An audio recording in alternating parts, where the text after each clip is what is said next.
This is a special edition of Our Little Corner designed to tell people about the history of fraternalism and fraternal organizations in the various countries of the world, specifically here in the northern part of New York State and Vermont. We're starting our program here at what will be a wonderful youth camp for Woodmen of the World in Isle of Mott, across that great Veterans Memorial Bridge in Rouse's Point. On this side, many people have visited St. Anne's Shrine, which is right nearby. What we're going to do is begin our program today, and oh, hello there, by the way. Oh, how are you? I'm great. Dwayne Langlois with Woodmen of the World is going to talk a lot about this camp later on in the program.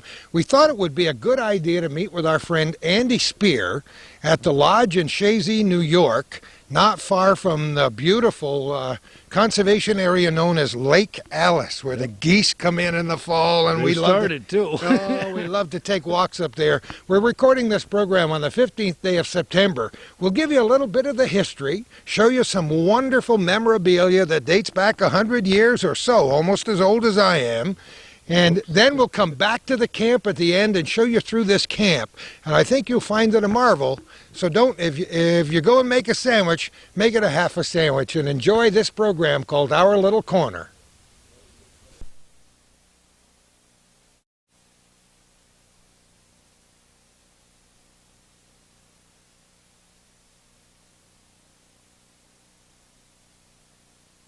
That's us.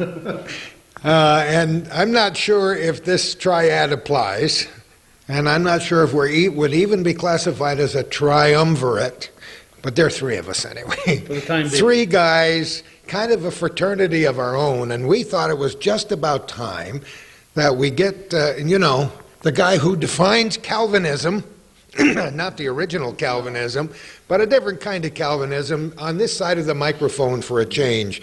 The reason is because we're going to talk about fraternalism today. I haven't been in this room since we got the old race car driver, Jean-Paul Cabana and Charlie Tremblay together and told old war stories from the early days of airborne raceway some time back, and that was, Calvin, one of the most successful programs we ever did. Wasn't that fun? It was about 3 hours long, I think 3 hours plus, but it turned out great and something we have to do a sequel on. We got to do another chapter because the response was just fantastic. And our friend Andy Spear is over from Connecticut. How are you, Andy? I'm just fine, Gordy. Good to see you and my good friend Calvin again. We haven't seen you in a while, and the last time we were together with Andy, you know what we're talking about, Calvin. A very poignant story about European refugees who came here after the World War II, and Andy's parents so much involved in that, and as Andy was saying, it still brings tears to his eyes when he watches that tape. And I learned so much during that series of programs that I've kind of been watching anything I can find on that subject. And the European refugees that emigrated to the United States and England and other countries, and the United States in those days sometimes didn't want to take a lot of the people into the country, and there was a lot of conflict going on. And I learned through one of my friends up in your Champlain area that a very famous French artist came up and settled in the Champlain area and lived on a little farm summers just to get out of Europe at the time, and painted some stuff while he was here. So there's all a connection. When you learn one thing, it builds on it. I've often wondered about fraternalism, and I'm sure I'm supposed to be on the inside, and I know so little about fraternal organizations, how they started and how they got where they are, that I thought these guys who've been connected with Woodmen of the World for a long time, as a matter of fact, I think that's how you and I first met, isn't it, Cal? Probably when you did that interview, that introduction, I should say, back in '83 was one of the first times we'd talked. That's 17 years ago. Yep, 17 years ago. And Gordy, I want to get off our track just a little bit here because, as I mentioned to you, this tape will not only be shown in our area, where we run our show every week, but also we're going to give it to some of the Woodmen lodges around New York and New England. Wonderful. And there'll be people tuning in here who have no idea what Our Little Corner is all about. So I didn't tell you this before, but I'd like you to just digress a moment and give the people who are watching Our Little Corner for the first time just an idea what this program is that we're doing. It's a mission. Fraternalism is a mission. Our little corner is a mission. I spent 36 years in the radio business in a tiny little radio station in Plattsburgh, New York. When I left, I had no idea what I was going to be when I grew up at age 60. And Calvin came to my door, knock, knock, knock, and said, "We've had a program on public access here in the North Country for some time. And my good friend Bob Venn had the bad sense to die right in the middle of doing these programs, over 500 of them. Would you consider trying to put those great shoes on that Bob Venn had?" And I did consider it, and we've had a partnership for 3 years, and our program has aired on the various public access channels throughout the North Country, and our mission is to educate ourselves, and in so doing educate the public as to what this North Country is about. What is the history of this area? Who are its fascinating people? What happened several generations ago when their folks and their grandparents and great-grandparents came here? We've covered any number of historic events right on the scene, and that's where the real kick is for us. But we've also learned a great deal in the process. Made a lot of friends to show People are proud of every area they live in. But many people who've lived there their entire lives have never visited the tourist attractions right in their own area. So we expose this information and cover this information by interviewing the people that are closest to it. And that's what we do. And we air these programs regularly on several cable systems here in northern New York. And now, wherever you might be, we hope you enjoy this today. And we thought we would get into the history of fraternalism because most people have no idea how it's defined. Calvin was giving me some information. I'm going to read 2 paragraphs to begin our program today, and then we're going to interview and show you much of the memorabilia of Woodmen of the world. If you've never heard of it, you will before we're through, I guarantee. The fraternal benefit system in America dates back to 1868. Don't I sound smart? When a man named John Jordan Upchurch founded the Ancient Order of United Workmen in Meadville, Pennsylvania. Hey, I know where that is. Mr. Upchurch listed several basic objectives for his new organization. They included the establishment of an insurance fund to help pay the funeral expenses of deceased members, the improvement of conditions for unfortunate, afflicted, and oppressed members, the union of members into a common brotherhood, and a promotion of the future education of members and their families. That pretty well defines it, Calvin, doesn't it? Yes, it does, Gordy. As I was telling you before the camera started rolling, basically, the way I see it, there are 3 types of groups that are kind of intermingled. One is service organizations, where you've got your Rotary, Kiwanis, Lions clubs. Then you've got your veterans organizations, the Legions, the VFWs, and so many others. And then you've got the fraternals side of them. And the fraternals are broken down, as Andy knows, into 2 types. There's the fraternal benefits, and then there's just straight fraternals. But most fraternals, I believe, at one point in their life, started as fraternal benefit societies, which means if a member died, there was an insurance part to take care of it. If you look at the name Benevolent and Protective Order of the Elks Club, as far as I know, and I could be wrong on this, they no longer offer life insurance to their members, but the protective part 100 years ago was that insurance benefit. But there's others. There's Moose Club, and then on the fraternal benefit side, probably where we live, I don't know how it is in Connecticut, but up here in Clinton County, New York, Knights of Columbus is probably the best known example of a fraternal benefit society, but it's a Catholic men's club. And most fraternal orders that were started in the 1800s were started either as an ethnic organization or a religious organization.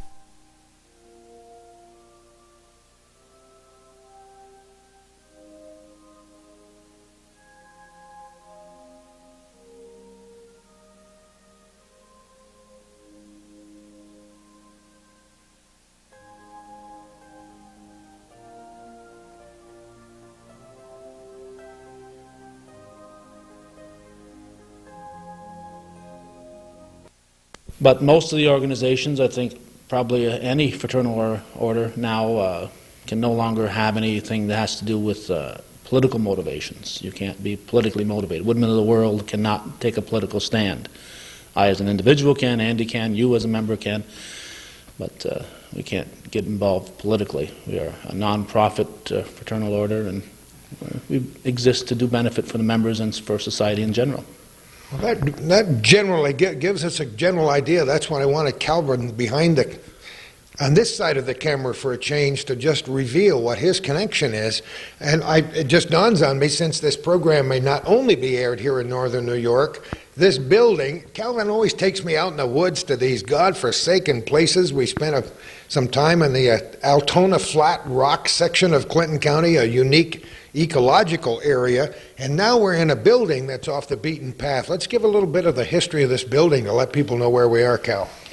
Well, Andy and I both coincidentally became involved with Woodmen back in 1975, which, as we're taping this on September 15th, 2000, and we're hoping this tape will be shown for the next year or two. But as we're taping this in the year 2000, that's 25 years ago.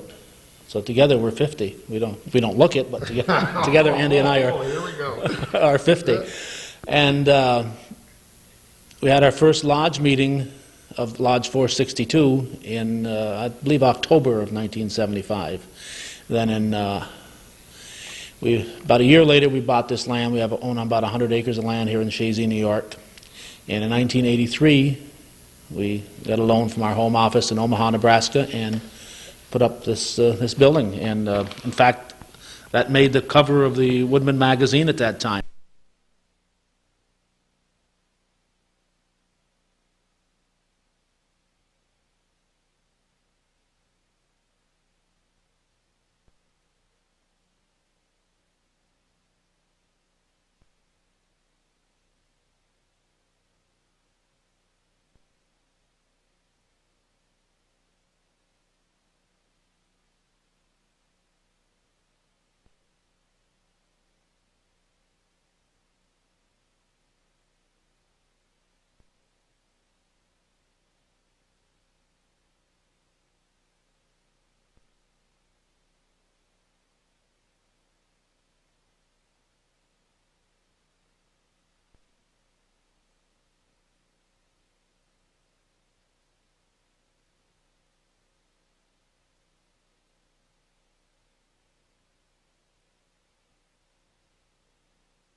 After a long career with the Woodmen, here's a 1980 picture of Wayne Graham. That's when he was promoted to that position. There's your connection. Well, he was an assistant vice president and associate field manager in 1980. Then in 87, he became he was national secretary for several years. In 87, he became the executive vice president. And I was very pleased to learn that Jim Bridges is going to take over for Wayne Graham, because I was kind of concerned because Wayne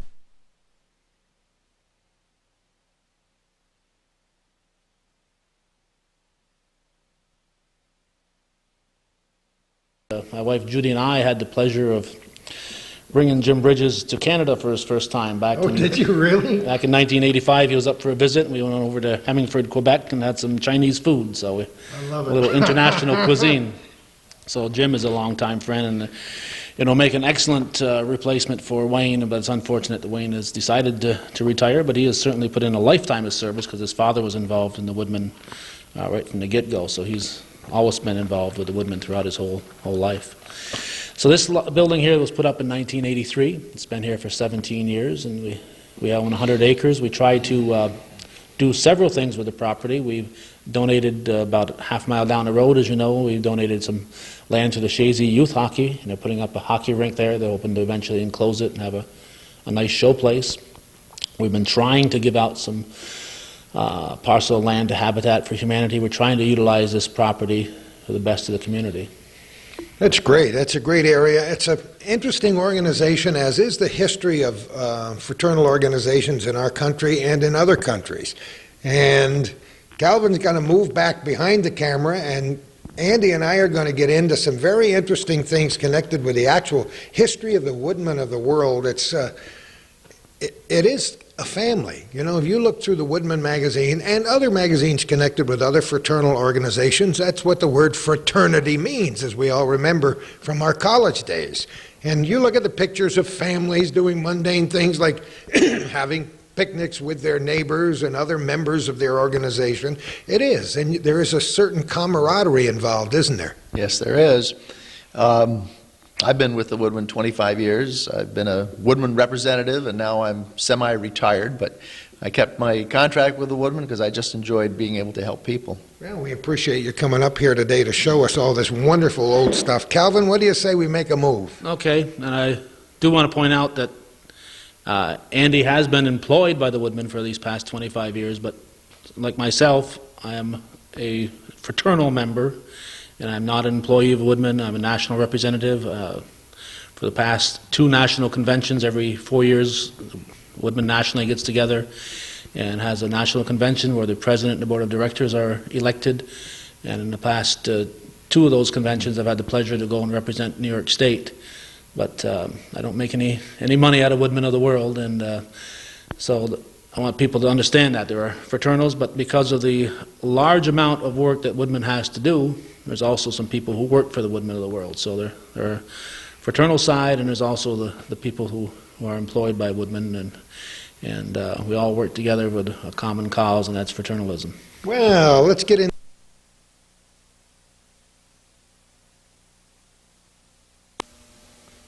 And suddenly the chairs have moved, and Calvin is back behind the camera, looking at himself as he rewound the tape for a minute and said he had a cowlick. That's the story of my life. I'm glad I have enough hair left to have a cowlick, I'll tell you that. Andy's wife made him get a haircut before he came here. I told the barber, I says, I want it cut short. And he says, if I cut any shorter, you won't even be able to comb it. Oh, my. And before we even go a minute farther, I want to underline the fact that Andy Spear is a dear old friend of ours, and his mother, Josie Spear, talk about dear friends in the North Country, ran the kitchen band and did so many things I was connected with and promoting through the radio, and we, just a moment for her memory, right? Well, yeah, I stopped in Chazy yesterday at Alice Cote's home. I dropped off my tax bill, and Mr. and Mrs. Cote were so wonderful. They were telling me stories about my mother and my father, and one thing I learned about my dad yesterday from Mr. and Mrs. Cote, who have a wealth of history about the North Country themselves, is that my father was a doctor, and at one time when we lived in Chazy, New York, he joined the fire department, the volunteer fire department. I said, what, my father a doctor? He says, yeah, your father joined. He says, one night, he says, we got called out. This is Mr. Cote. He says, we got called out for a fire. And he says, your father was driving the truck behind us, and the truck in front had to stop. And your father must have not been paying attention. He ran right into the rear end of the... He says, that was his last year as a volunteer fireman. So I got a great big kick out of it. But I'm here today. I've been with the Woodmen for 25 plus years. I'm semi-retired. I still enjoy helping people out. This is one of the reasons I stayed with the Woodmen too, because it gave me a great opportunity to not only help people, but to feel good about myself. And over the years, I sort of, by luck and by guess and by gosh, have collected a lot of Woodmen memorabilia. I guess you have. I cannot believe that you brought all this stuff in your car. It's amazing. And you said there's more where this came from, right? Well, I got some more stuff at home. I brought some of the most interesting of the Woodmen memorabilia. I have no set format. I thought I would sort of go along with you folks. Our lives don't have any set format. Most of the fun is just accepting what comes along. But a little bit of history about the Woodmen. Now, we gave a little bit of the history of fraternalism and fraternal organizations in general. How did the Woodmen get started? Well, I'm glad you asked me that question. That was the first thing he had written down here. I got a few notes here. Some of it may be a bit redundant because Calvin did an excellent job of touching base on the history of fraternalism. But the first example of fraternalism in this country was where Mr. John T. Yates founded a fraternal order called the Ancient Order of United Workmen. And that was as far as our history, recorded history goes, was the first fraternal order that existed in the United States. Now, Joseph Cullen Root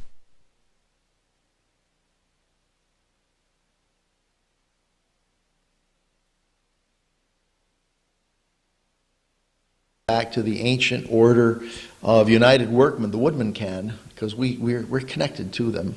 So you might say that we started along with the history of fraternalism in this country. In fact, as I was working for the Woodmen, sometimes these things would pass across my desk, and I have something here. This is a benefit certificate, the Grand Lodge of the Ancient Order of United Workmen. So this is an actual certificate of the very first fraternal order in this country, which Woodmen can trace its roots to. No, Calvin, you can't read the fine print on it from there. And that's over 100 years ago, huh? That's pretty close to it. Yeah, back in 1868. That's that one happens to be 1938, I see. well, yes, that's when the certificate was issued. The Ancient Order of United Workmen was still in existence then. But this came across my desk because when the Woodmen absorbed this organization into the greater society, this person then became a member of the Woodmen Society, and his certificate was still valid as far as the life insurance benefits went. Okay. Now, to go along, Mr. Root, he saw fraternalism a bit different in this country, and he wanted to make it all-inclusive. If you look at the name there, I believe people that only work for railroad organizations could have insurance with them. Like Calvin was saying about if you were a Catholic, you could get insurance with the Knights of Columbus. But anyway, Mr. Root went ahead and he founded the Modern Woodmen. And he got that organization going, and then he had a difference of opinion with the leadership, so he went and founded Woodmen of the World. He wanted an organization that would be all-inclusive, all kinds of people, no matter whether they worked for railroads or whatever, or whether they were Catholic or Protestant. So he was the actual founder back in, when was it, 1892? 1890. 1890. Good, thank you. Memory's the first thing to go. Thank you, Calvin. So I have back here a banner, and on it is John T. Yates. The banner was celebrating this man in October of 1935. Now, Mr. John T. Yates was a member, along with Joseph Cullen Root, that founded the original Woodmen Society. So that's a point of interest. So the Woodmen has grown over the years. We formed lodges. People got together, had their lodge meetings. This was before television. People nowadays they use television as an escape, but people needed to get together and enjoy each other's company, and that's why lodges were so strong 100 years ago. I have here, digressing a bit, Calvin might want to get a shot of this. The lodges, original lodges, I don't know if they're even used nowadays. Those will probably fall down. Calvin, you might have to zero in on this. They use badges or medals. In fact, we still use them in the jurisdictional and the national conventions, but these are actual lodge medals for the officers of the lodge. Are those quite old, Andy? Yeah. Andy? Yeah, we don't even use them anymore. There's the council commander, the banker, the escort, the clerk, the watchman, the physician, the manager, the sentry. So we have all of those lodge positions today. Maybe some of them have been dropped, but basically these are the original medallions that were used by the lodges. Here's another thing here. Picked up this sign. We don't really keep those on our desk. This is an old sign. It says, Representative, Woodmen of the World, Life Insurance Society. And this sign here is another old piece of Woodmen memorabilia. I know there are dozens of things you have here, and there must be many more different kinds. Just grab things as you go and tell me what they are. Okay, I think people will be interested. Yeah, we wanted to know who Uncle Charlie was over here. Somebody said that maybe it's our original founder, but I don't think so. The Woodmen Fraternal Organization has an entire book on the lodge rituals and so forth. And many of the items that you see here on the table today are used in the lodge ritual system. The skull is part of it. They have masks that were used in the ritual. These are the things that people really enjoyed doing years and years ago. Today, I guess we think we're a little bit more sophisticated. This again is another form of eye covering that was used in one of the rituals. When you voted a member into the lodge, you had to cast a ballot. This is the ballot box. And in the good old days, if somebody didn't like the member, they would put the little black ball in it. Oh, that's the original. This great. I see a little cup and a hole inside there. Yeah, here's the marbles. And there's a black one in here somewhere. And thimbles for some reason. I have no idea what the thimbles are. That even escapes me. But anyway, this was the ballot box. That's very interesting. I want to turn it this way and show Calvin that little hole there where the black ball would be placed. Very, very interesting. And a person could get turned down for membership in a lodge. Yeah. But the Woodmen over the years has changed that part of the procedure. You may no longer blackball someone. Anybody who applies for membership in your lodge and has a Woodman certificate can become a member in the lodge. There's that thing has changed. That procedure. All right, what's next? Oh, let's see. I was looking at some of the old sheet music here, if you don't boy, mind. yeah. No, go ahead. I love music. Flexible. And who knew that there was a Woodmen of the World opening ode, a Woodmen of the World social song, the Woodmen song and the closing ode on the other side of this. Yeah, those are. And this dates back, who knows what year. This normally music mentions it. 92910-12M. I have no idea what that means, but this has been around for a while. And Here's another one here. I'm looking for the publication date in it, see if I can find it. This here is the Woodmen of the World Songbook. Okay. And interestingly enough, there's a piece of our history I hadn't mentioned yet. At one time, the Woodmen owned and operated the radio broadcasting station WOW out of Omaha, Nebraska, and it says so. It says so right here on the booklet. Great, I had no idea. Yeah, and what the Woodmen did at one point in time, they sold off the station, and the proceeds from it they put into a fraternal trust fund, and it's from the fraternal trust fund, which has grown over the years, that the Woodmen uses to match funds from the lodges in the promotion of fraternal activities. So, geez. Here's another thing here on the back of this. It's so interesting. Every time I pick up these pieces of memorabilia, I learn something new about the society. It says, Sovereign Camp, Woodmen of the World, Woodmen of the World War Memorial Hospital, San Antonio, Texas, a free sanatorium for tuberculous members. At one time, the Woodmen maintained a sanitarium, whatever, for people with tuberculosis. Now that tuberculosis has been virtually eliminated in this country, the Woodmen no longer maintains the sanitarium. And I remember years and years ago getting calls from people wanting to know if it was still in existence. They wanted to send a member of their family who was ill to the Woodmen Sanitarium, and at the time they also thought that it was possibly an old folks home. So, but we don't keep that going anymore. It's interesting to people here in the North Country because we've been so connected with Will Rogers Sanatorium up in Saranac Lake, right? In Saranac Lake. And as a member of the media, I was involved in that organization for a long time. Thank goodness I never had to go there and use it, but I've known people who did. I love memorabilia of any kind. Here's one that dates back to 2 years. I was 2 years old when this was published. Constitution and Bylaws, Woodmen of the World Insurance Society.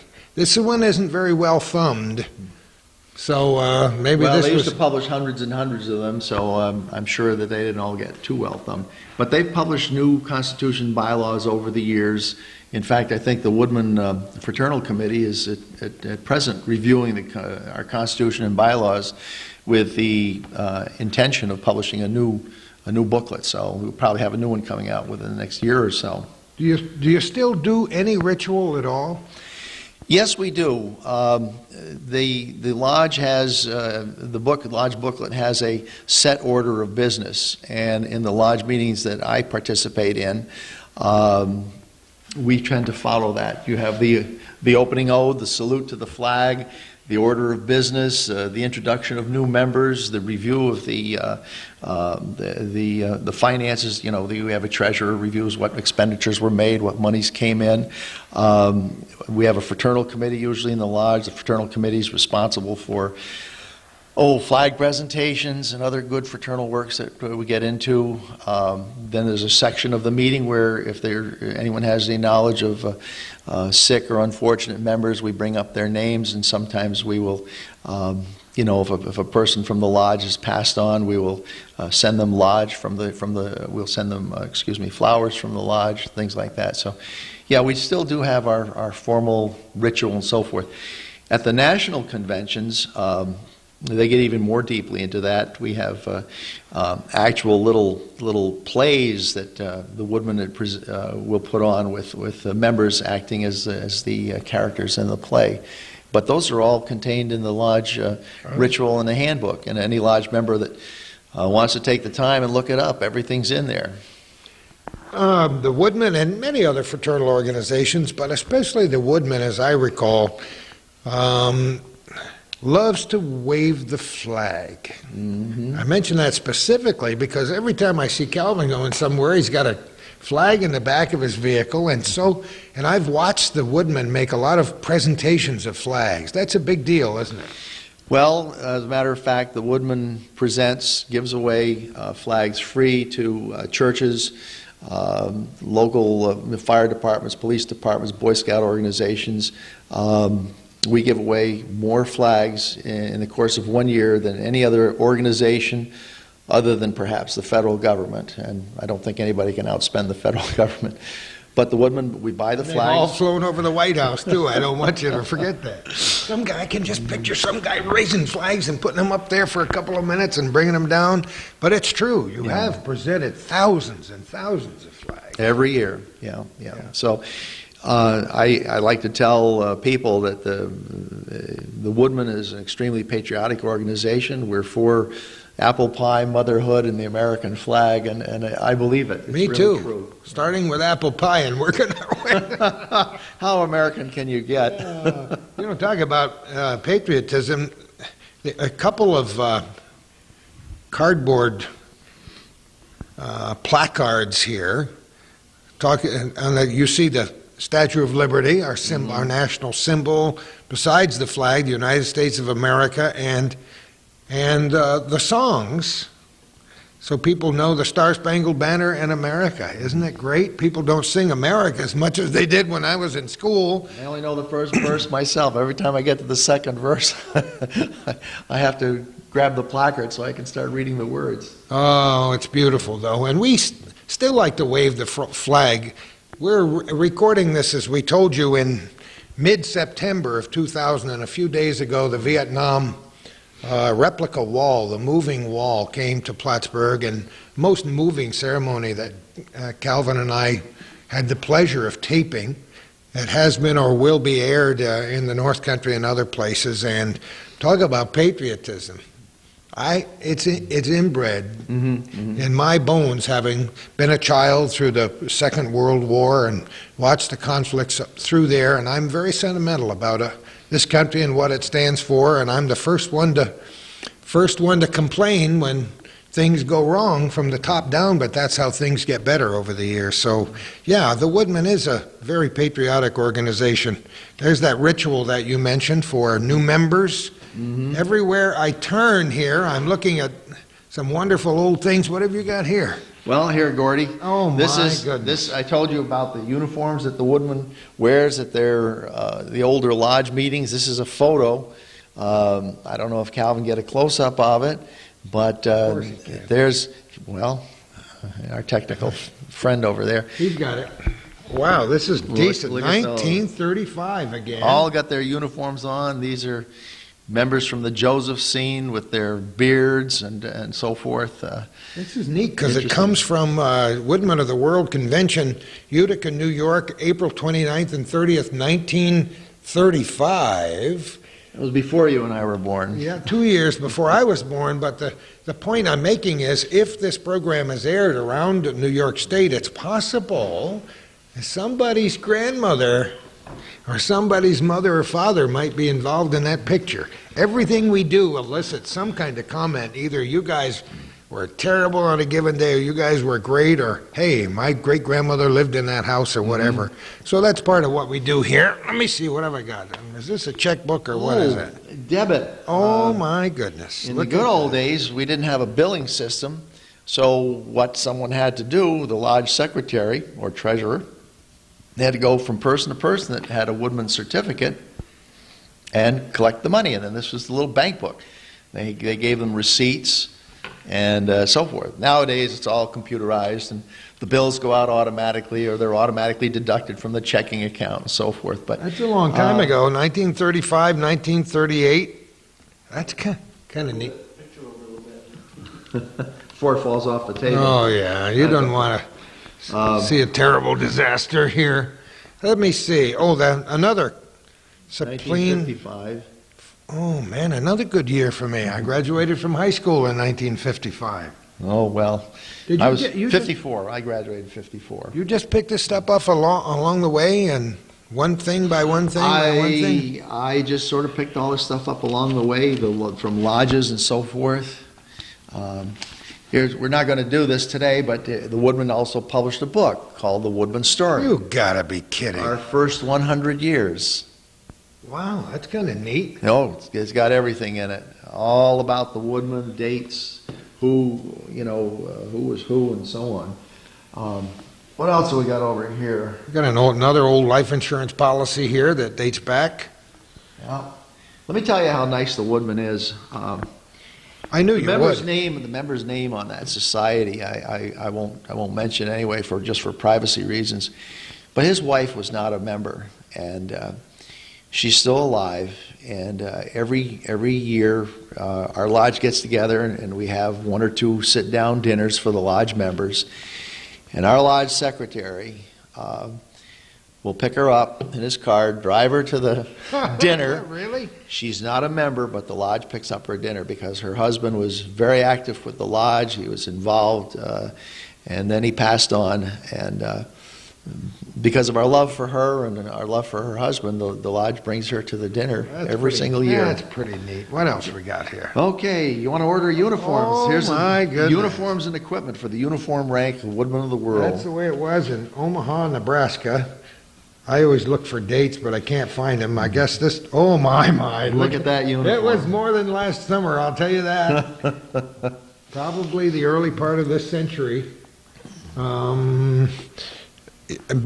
Of course, I'm looking at the cap is 5 cloth caps for $3.15. Let's see you do that these days. Oh, these are regulation white uniform. Oh yeah, here we go. How about this one? Is that neat? Calvin's laughing. You can see the camera shaking back there. This is great. This I is the way- guarantee you we don't sell the uniforms anymore, but here's just an old price catalog. Oh, boy. And swords. Swords and whistles and gloves and collar attachments, and of course the new aluminum axe. Yeah, we have some axes over here. Fetch me the axe. The axe is an important part of Yeah. the Woodman. Yeah, well, it goes along with our name anyway, Woodman of the World. The axes, of course, are lightweight. Both the handle and the axe itself are made out of wood. They're used similar to the Marine Guards. You've seen them when you have a marriage or something. You'll see them holding the swords up overhead and so forth. Well, part of one of the Woodman rituals, the members hold the axes up and form a passageway. This is part of the initiation, I believe. When you and I were initiated in Omaha, They held those actions. That was a long time ago. My memory is getting worse and worse. That's pretty neat, though. This one here is a letter from D. Emmett Bradshaw. And there's another booklet on paraphernalia.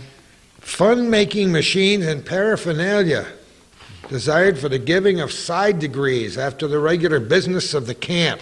Once again, that's 1935. And it's signed by D. Emmett Bradshaw, another officer of the society 65 years ago. Oh, come on. Look at this. Oh, come on.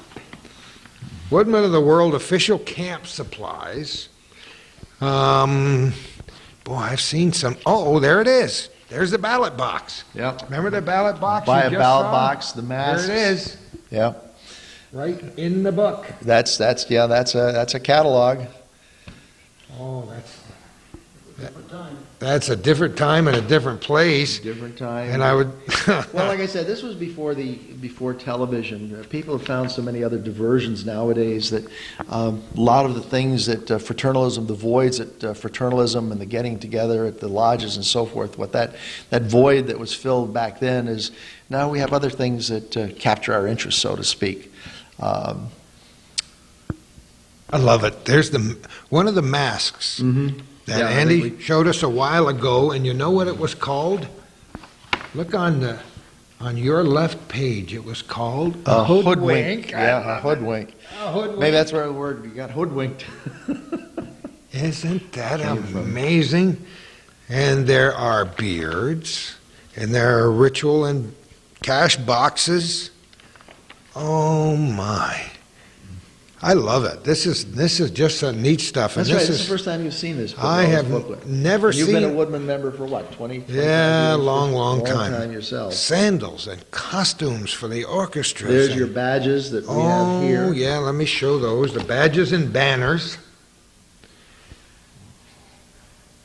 That's really great. Wait till you get to the back page. That's the funny Okay, one. this is one. The Stool of Repentance. Take a look at this and see what's on the stool. Looks like spikes to me. It does. I don't think in our society today we would allow such That fraternal wouldn't be rituals. That wouldn't be politically. It's a well-made wooden stool. Listen to this. Strong enough to stand the kicks and cuffs incident to the struggles of the victim against being forced to be seated upon it, contrary to his quote own sweet will. The top of the stool bristles with a number of sharp-pointed, and then in parentheses it says flexible rubber. Oh, come on, now my whole image is gone here. Upright nails, and the instrument has a penetrating aspect well calculated to appear extremely uninviting to the person upon the suggestion that it be occupied. That's like Did you like the way they wrote in those days? Oh, it's beautiful. Yeah, but if you didn't know those were rubber nails, you wouldn't want to be sitting on that chair. My wife tells me I always throw myself into chairs. Every time I sit in my recliner and it goes flying, you throw your... I said, I'll tell her tonight that I'll never throw myself in a chair again. We don't want the wrath of the Woodmen to come down on me. Oh, you talk about delicious pieces of history. Andy's got us surrounded with neat stuff today. Got all kinds of things here. Let's see, what's the date on this? This is 42. every time a lodge is chartered, it gets its official lodge charter document signed by the Office of the Society. And this one here, 32742. the Prosperity Camp number 156, located at Waterbury, Connecticut. And it's signed by all the officers of the lodge, by the president, which is Farrar Newberry, who was the father of Nick Newberry, who was also one of our presidents, who was then followed by Mr. John Bookout, who was our current president. So we have all the connections here. But anyway, this is a charter signed by Farrar Newberry of a lodge which dissolved, which folded, whatever. That's one of the things that happens as lodges get older. If you don't have someone to bring new members into the lodges just sort of die on the vine. The older folks, they can't, they don't want to go out at night for the meetings. They don't want to drive in the dark and so forth. So they get absorbed and merged into other lodges. And that's unfortunate, but that's what happens. Now this seems that the older these charters were for the lodges, the bigger they were. Wow. Now here, Sovereign Camp, Woodmen of the World, Naugatuck Camp number 81, located at Naugatuck, state of Connecticut, and all of the officers are listed below. Now this one here, interestingly enough, let's see if I can find the date it was founded here. Maybe you can see it better than I can. My old eyes, are you kidding me? 1911. Okay, I got it. 23rd day of May. The writing is so flowery Beautiful. and flowing, and nowadays I can hardly read my own writing. But the interesting thing about this, it's signed by Joseph Cullen Root, Sovereign Commander, Oh, no kidding. and John T. Yates, Sovereign Clerk. And I think we have his banner back there. So this one goes back to 1911, and it's signed by two of the very top officers of the Woodmen of the World, and actually founders. Boy, that's really neat. That's boy, you're talking about a piece of history. That's one you want to hang on to for a long time. Obviously, it was hung on a wall for many years. You covered up a couple of interesting things over here. There's so much stuff here today. That's just a Xerox of this thing. Oh.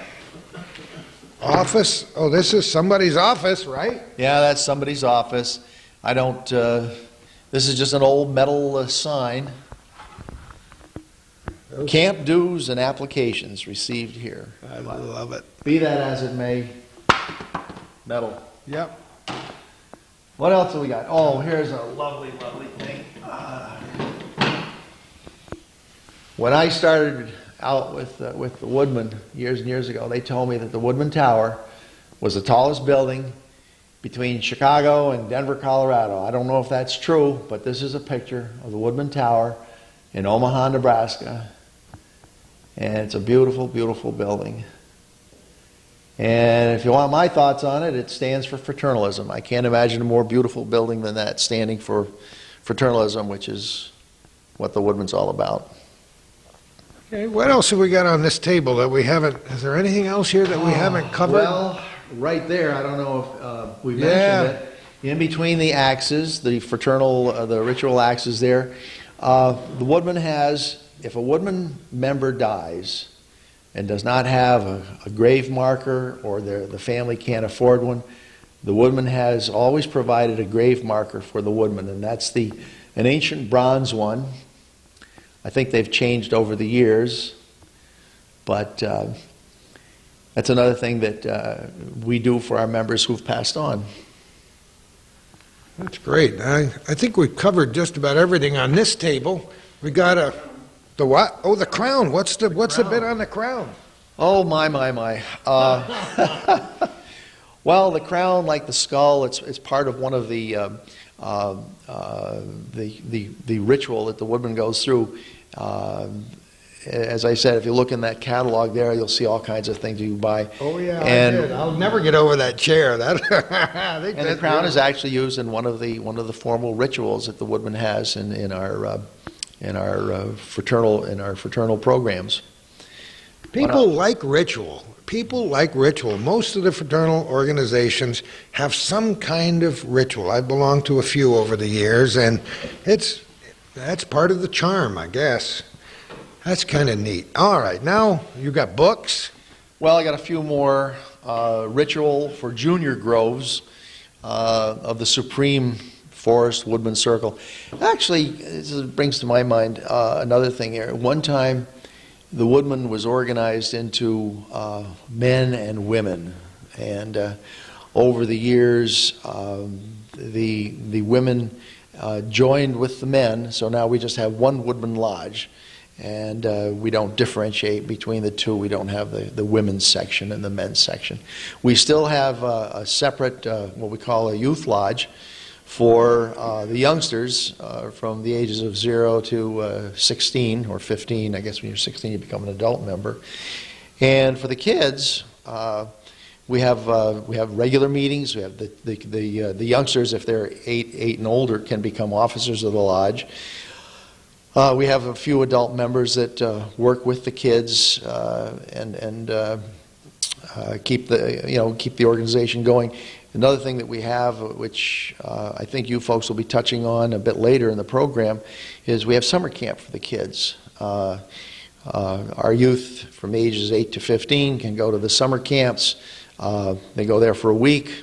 All the meals are taken care of. There's a host of activities that go on from sunup to sundown, and we have adult counselors for the boys, adult counselors for the girls. The cabins are typically grouped by age groups, 14, 15-year-old girls, and then 10, 11, 12-year-old girls, and the boys have their own cabins with male adult counselors.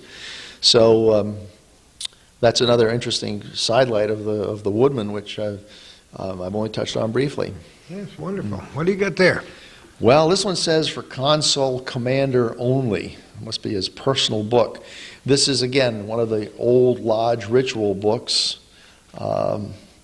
It shows Chart of the forest. Chart of the forest. Give me a. When you have the meeting, this is where all the members take up their positions in the lodge meeting. Everything had a plan. Everything was planned. I said the lodge ritual book there has a lot of information in it, and over the years they changed and so forth. Look at this one. Note in the front cover says funeral service, page 87. So here, you want one that's thumbed? This one's been thumbed and has notes and everything like that in it. Ceremony of these are people who wrote in the book in pencil, and there's nothing like the smell of an old book. Believe me, I've got thousands of ancient books in my house, and I know how they smell, and I know how they. That one's 1946. Mm-hmm. That's They old. go back 50 plus years. Some of these yeah. old booklets. And I have a stack of them at home. I just brought a few examples here. And these are just different publications over the years. Well, we're learning with groves and things. We're learning the terminology anyway today, huh? Yeah, that's terrific. All right, let me look. What do we got over here, Calvin? We got, and we are standing up now talking about some of the other things connected with fraternal organizations, specifically Woodmen. I notice wheelchairs and crutches here. They're a good reason they're here, Andy. Yeah, generally speaking, each lodge maintains at least one wheelchair and a set of crutches. If there are any Woodmen members, and you don't even have to be a Woodmen member, if they have a need of a wheelchair, a temporary need, the Woodmen will loan out this equipment for the use of, like I said, not only Woodmen members, but any member of the community that might have a temporary need for a wheelchair, for some crutches or a walker. Now we have some specifically local memorabilia that we just want people to look at briefly before we take a little trip with our microphones and cameras here today. And this is the charter that changed in 1983, and you can see some of the names on it. What's the name of this lodge? Well, the lodge building is W. Perry Loftus Hall, which is, Perry is right here in this picture and a photo on the ground. Perry. He was the first state manager of New York and New England. I gotcha. Yeah, I got that. And I think we've had, two other managers since Perry Loftus. We've had Mr. Jim Clough and now Mr. Kerry Bryan. Yeah, and our official name of the lodge here is Aurora Borealis. Is it really? I 462. wasn't The aware Aurora of that. Borealis, and Calvin and I were up there in the basement of a church in Champlain, or was it Rouse's Point? Champlain, I think. Three Steeples Church. Three Steeples Church, and we were up there, and we had the Woodmen ritual for the founding and organization of the lodge. Mr. Loftus came up from Albany. Gosh, that was a long time ago. 25 years ago. Is it 25 20? years ago. So Calvin and I were sort of here at the birth of the Champlain Lodge, the Aurora Borealis. All right, this is a neat book. What's this all about, Calvin? Andy can explain that too. It's just a scrapbook that we have at our annual convention. Right. Every 2 years, the Woodmen has a convention, and one of the things each lodge is encouraged to do is to put together a scrapbook. And this is one of the scrapbooks from Lodge 462. It shows paper clippings of articles pertinent to the Woodmen. Here's a certificate of appreciation. Woodmen got involved up here after a storm. This is one of the Woodmen members of the field force, Mr. Dwayne Langlois. That's the ice storm, the infamous ice storm from 1998. Yeah, I think we're just about getting over the effects of that ice storm. Well, in other words, more letters, cards, a form of more current memorabilia, if you will, photographs of lodge activities, thank you notes from folks that the Woodmen have helped out, and so forth. That's kind of a neat, book. You can go on and on. Being added to it all the time. Different sections. Here's the youth camp. Those are the kids that were participating at one of the summer camps. I was a counselor there for a couple of years. I'm not sure, I can't speak for Calvin, but I'm sure that if there was an opportunity, he would have been a counselor as well.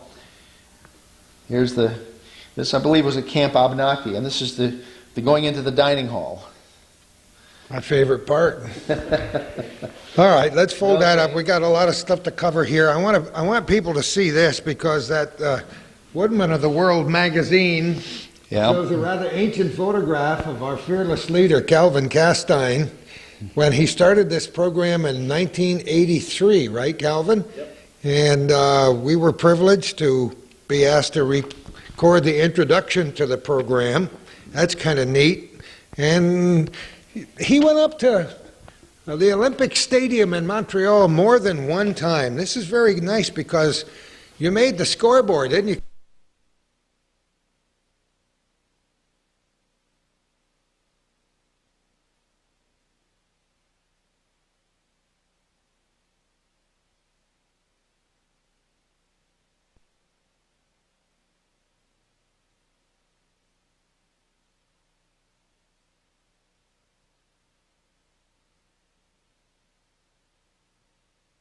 Thing that I'm most proud of through my association with the Woodmen is that every American medalist at the 1980 Olympics in Lake Placid received an American flag, courtesy of the Woodmen of the World.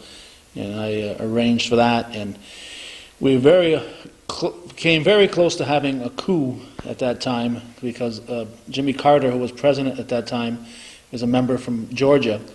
And I was in contact with the White House, hoping that he would make the first presentation when he was there to open the Olympics. But as you may recall, that was the Iranian hostage time, and Carter was accused of hiding in the Rose Garden, and he wasn't out at the Olympics in 1980.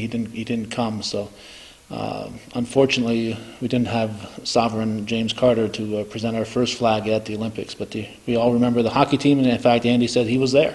I was there. Yeah, that's kind of a neat memory too. I was there. I bought a large block of tickets. I don't recall how much I spent, but it was enough.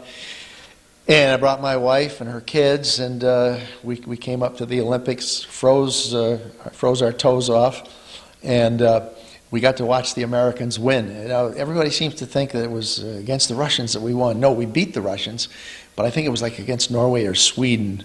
I still have the tickets, and I have pictures of the crowd waving the flags, and someone swears that they saw me at the rink side there waving my flag, but I don't know. I can't verify that, but it was a lot of fun, and it was very cold.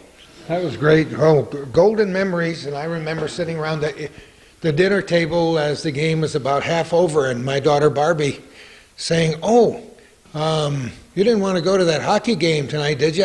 Somebody gave me a couple of tickets." That's cruel. that was cruel, and I never let her forget it either. We were on the bus riding to the hockey game, which was for the gold medal, and someone on the bus says, "What event are you going to?" I said, "Well, we're going to watch the Americans play Norway or Sweden." And the guy says, "Really?" He says, "I'll give you $600 a piece for the tickets." I says, "No, thank you." And we went to the game, and my wife and I, we were the two that attended, and we had a wonderful, wonderful If you time. had a copy of the stub, it might be worth $600 today. I do. Oh, you got it? I got all my Olympic ticket stubs at home. That's good for you. Calvin, what do we got here? Okay, just one more thing on the Olympics. In February 8th, 1980, Andy mentioned the cold. That was the day the torch arrived, February 8th, 1980, and Woodman was there as part of the opening ceremonies, and we presented a flag to J. Bernard Fell.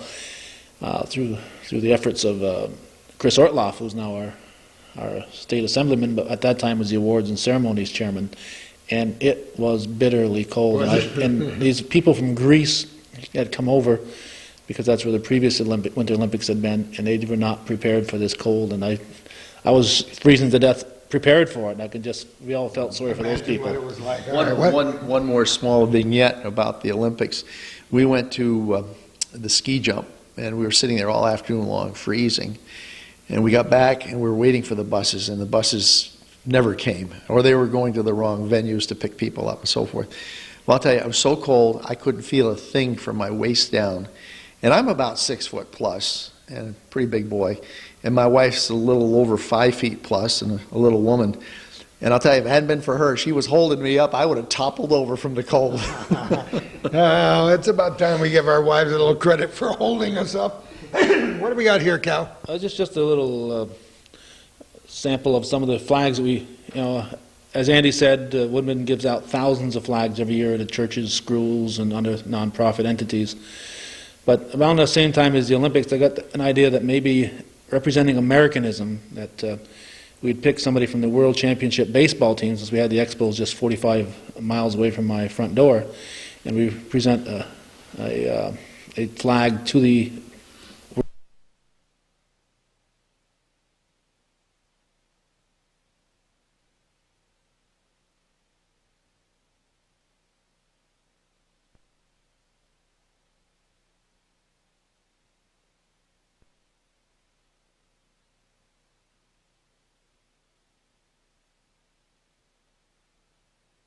that you kind of give it to them because they represent what's best about the country, and if these people later on let you down a little bit, we just got away from it rather than give it to individuals like that. So we no longer do that.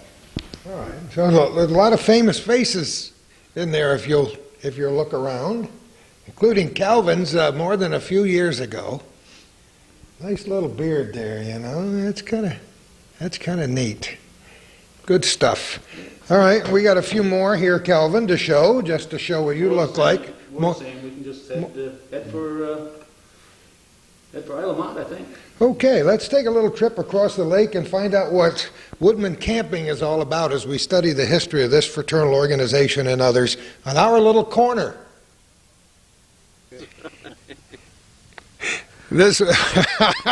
One thing about this program, we change venues about every 5 minutes. We can't sit in one place. We got nervous feet and nervous microphones. You saw a little bit of the history of fraternalism and specifically Woodmen of the World at the lodge in Chazy, New York with our good friend Andy Spear.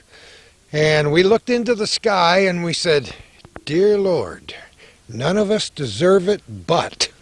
There we go. See what you can do about holding off for about a half an hour because we're going to Isle of Mont. Well, we got here and we just turned the last curve and I saw little sprinkles coming down. Calvin said you didn't pray nearly hard enough. But anyway, we're here because we want to talk about this great camp and a project that's underway in the North Country which will not only assist kids whose families are involved with the Woodmen of the World Fraternal Organization, but other people who want to bring their organizations to a wonderful place on Lake Champlain a week or two during the summer months. This is what I call a coup. This is a heck of a development. I have with me Dwayne Langlois. How are you? Pretty good. Now, you're a district manager? No, I'm a field rep. A field rep, Yep, okay. Yep. With Woodmen of the World, you live right in this area. I live about 2.5 miles down the road. We won't tell the local gendarmes how fast you drive around some of these back roads in Isle of Mont. Okay. But I told Calvin they were kind enough to pave the highway for us today. They knew you were coming. Nice smooth road coming over here. We haven't been to this general area, and I haven't been in over a year.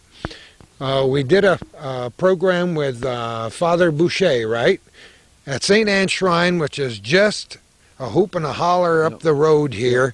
And it just happens that this is, from my mind, pretty special ground. On this side of Lake Champlain, every time I drive onto that property, I'm deeply impressed and moved. And I've never been over here. I didn't even know this camp existed until Calvin started telling me about it. And we picked what we hope would be a nice late summer, almost early fall day. But never mind, the raindrops aren't falling down. We're here today. Now, what's going on with this camp? Give me a little bit of the background and how this came to be connected with Woodmen of the World. It's obviously got a history. These buildings have been around for a while.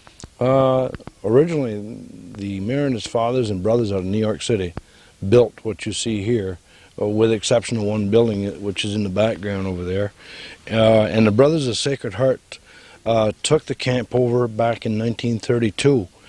And here recently, because of, well, I guess lack of the numbers as far as the brothers are concerned, and people not being as religiously minded as they should be, I guess, the numbers have dropped down here extensively. And late last year, they asked the Boy Scouts if they were interested in taking over the property, and then they went to the Girl Scouts, and they both were null and void. They said no, didn't want anything to do with it. And then they gave me a call, and we've been in the process now for about 6 or 7 months trying to orchestrate this thing that the Woodmen will take it over shortly. Yeah. Isn't that great? It's to pretty be able good. to have this It's opportunity, because the Woodmen have talked about a camp here in several different ways, maybe one up there at the lodge in Chazy, but they didn't have the access to this beautiful lake that you have. No. I looked at the path coming up through from the lake and the lakefront. Wow, Yeah. it looks ideal to me. It's gorgeous. Originally, we had started our first encampments down in North Hero at Camp Abenaki. Oh yes, I saw And, some photographs. Yeah, we outgrew our welcome from sheer numbers. When we were told that we couldn't come back anymore because of the numbers, we were up to 250 campers. And with this facility here, with a few alterations to some of the buildings, we could easily be up around 500 to 600 campers in a period of a summer. How big a place is this? You probably told me and I forgot. There's a total of 50 acres here, and there are 14 buildings on the property. We would have full use of the lake shore and everything else, yeah. It's super. It's outstanding. Absolutely. I think you're going to have them knocking down the door to join, Well, just to come probably. up here to go to camp. Probably. It's a wonderful thing for kids, and that's what fraternal organizations do. This one and many others are family oriented. Exactly. And we've mentioned that before in giving the history of this organization and other fraternal organizations. It is great for families, and nobody's more important than bringing the kids up right. And every kid likes to go to camp, right? That's what they tell me. We're going to make this probably one of the nicer camps throughout the Northeast. We're in the plan stages now of having a 30 by 60 swimming pool. The ropes course would be put in here. It's an obstacle course or a confidence building course for children. There are some plans also. There's existing stuff here, but stuff that needs to be touched up. There's a ball field over there, horseshoe pits over there. And again, all of these areas will be touched up and refurbished and brought up. Now, the Woodmen won't actually own this property? How's that going to work? No, the town owns this land. The town received the land in its charter, which they refer to it as glebe land. And the land was literally donated to the town by the Queen of England when it chartered itself years ago. Whoa, we're talking real history Oh, yeah, here. this is real history for sure. That's great. Yeah, and we're in the process. We had talked back and forth about just having where the buildings reside now, plus a little bit of additional land, that we would lease that. But it appears now that we'll have the whole 50 acres for our use. Yeah. Oh, and that's going to be, this is just the beginning. I mean, just this the is, beginning. Yeah, yeah. that's absolutely fantastic. And you hope to get underway maybe by next summer? We will use this facility next summer for camping for Woodmen youth. Yeah, definitely. Oh, boy. And like I said, they're going to be calling you. They're going to be calling Well, Calvin. They're going to be finding out how they can get Probably. involved. Probably. But then you only use it for, maybe 3 or 4 weeks in a year? with the capacity that we have now, we'd probably wind up using the facility for about 4 weeks. We can hold 88 campers at this point, but we're going to make some modifications on some of the buildings whereby we'll probably be able to double those numbers within 2 years. We had a lady make a donation for the bunk beds that we're going to be buying. She said, bring the bill, so I won't refuse that. Oh, man, don't tell me it's going to rain on us. Let's move around the circle. Step over the cord, and let's move around and introduce some of the people that are here in just a moment. I guess I didn't say it loud enough in the beginning. A couple of drops of rain came down. Calvin didn't mind covering himself, but he did cover his camera to make sure we don't get any blurps on the screen there. So we moved underneath the tree here. Dwayne, you before we move around, introduce everybody in the circle here and talk to them about their impressions of this great camp. You mentioned something else that might be happening for seniors here. Yeah, what we anticipate on doing will be to run a senior encampment prior to the youth coming in, and then in the fall of the year running another senior camp. And those are people who are that have the color hair that you and I have. If you got any hair, it doesn't matter what color it is when you get to be my age. We were talking about Calvin's cowlick earlier, and I said, I'd be happy if I had enough hair for a cowlick. My wife said, you keep patting it like that every time you talk. All you're doing is shining up that bald spot back there. Well, anyway, we'll have it here, and normally the charge for the senior camp for a 3-day stay, and that includes your food, is normally throughout the nation it's about $40 for the 3 days, and for the youth that's normally a $20 fee that it's administrative cost fee that we have up front. By today's standards, well, you know. It's tough. Isn't that unbelievable? Yeah. It's a 5-day stay for $20. Yeah. And 5 evenings. And the evenings we enjoy. The kids go home with a T-shirt. I've seen lots of T-shirts that cost over $20. Yeah. What we're trying to say is this is a wonderful thing for families and for kids, and they'll hear about it, believe me. I hope so. Starting with this program, and else anybody connected with this organization and with other organizations will know about it. What happens now? You told me the space will be available for other organizations who want to rent this for their own camps in the summer. Would they call you, or who would they call to do that? Yeah, they can give me a call. My plans are to be involved not with the day-by-day operation of the camp, but to bring in groups that would use a facility, to help defray some of our cost factors that we'll be confronted with. We have already 2 groups slated for next year. They're family reunions, and they're coming from coming from the middle part of the state, Vermont. I'm related to everybody. You'll be here. There's a pig roast, I'll be here. No problem. That's great. All right, let's move around and introduce some people here. Okay, go ahead. This is Kerry Bryant. He's our state manager. He operates out of the Albany office. In some insurance companies, he would be known as a district manager. In our system, he's known as a state manager. He's just an all-around cool guy. Yeah. And his accent is not from Alberg, Vermont. No, it's South Albany. That's right. South Albany?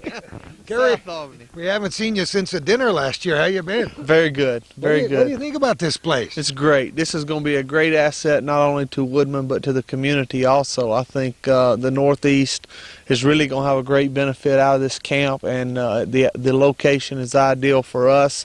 One of the things that's so neat here for the kids is to be out by themselves. It's safe. It's a great safe place for the kids to go. It's a place that the parents don't have to worry about them. The kids are going to be here. Our staff is wonderful. We've got 6 high school teachers that run the camp along with about 15 other members of their staff. So when the kids are here, they are very safe, well protected, and we are very proud to have that good group of people. One of the things that Dwayne mentioned was that senior camp that we're looking forward to doing that happens with a lot of Woodmen camps across the country, and this is the ideal location for it. We do have some motorhome hookups and things like that where they can bring in their motor homes. And one of the things we hope that'll happen here is it'll help our membership growth. Not only just be a great place for kids to come to camp, but it'll help our membership growth, and more kids have access to a great place like this to go during the summer. I think I might qualify as a senior now that you stopped to think about it. And I do have a trailer, and we're just going to have to check that out. I don't think I could qualify as a youngster anymore. I got the short pants, but the rest of it doesn't go along. How often do you get up here? As often as I can. I wish I could get up here more, and I know when the camp gets going and we get it underhand, I'll be up here a lot more. One of the things we hope to do, you were mentioning from Dwayne about who to call. One of the things that we hope to do is to hire someone to live right here at the camp, to be the administrator, the caretaker of it, and we would have a number to call to make arrangements to use it, right here at the camp, which will be real good. Instead of one or two people having to be responsible for it, we would have a caretaker that would be solely responsible for the rental and of the camp and everything. But we'll get that information out a little later. I'm sure no matter who sees this, where they are, they're envious of this They have to be. piece of property, because this is really a neat place. And talk about deja vu. It's good for me because I spent my whole childhood going to one camp or another, a church camp or some other kind of camp.